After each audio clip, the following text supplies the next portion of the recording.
वार्तांकन रोखठोक बातमी। बहुचर्चित अशा सोलापूर महानगरपालिकेच्या निवडणुकीचे निकाल स्पष्ट झाले। सोलापुरात पुन्हा एकदा भाजप दणदणीत बहुमताकडे वाटचाल करत आहे।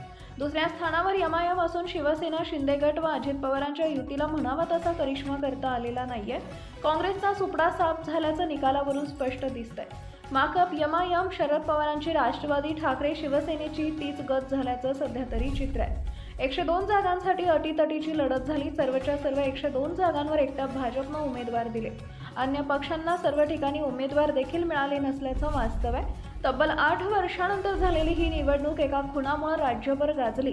तसेच पालकमंत्री जयकुमार गोरे, आमदार देवेंद्र कोठे विरुद्ध शिवसेनेचे नेते अमोल शिंदे यांच्यात वादाची ठिणगी खालच्या पातळीवरील टीकेपर्यंत गेल्यामुळे या निवडणुकीला गालबोट लागलं।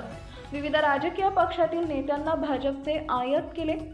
शिंदे शिवसेना नेत्यांची कोंडी केली। अनेकांनी अर्थपूर्ण वाटाघाटी केल्या।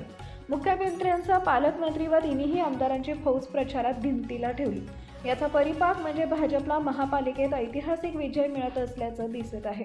87 जागांवर विजय मिळवला असून त्यानंतर एमआयएम 8, शिंदेसेना 4 तर काँग्रेसनं 2 आणि राष्ट्रवादी शरद पवारांना 1 जागी विजय मिळवला आहे। महाराष्ट्रातील महत्त्वाच्या आणि ताज्या बातम्या पाहण्यासाठी आमच्या जय हो न्यूज चॅनलला सबस्क्राईब करा आणि बेल आयकॉन प्रेस करा।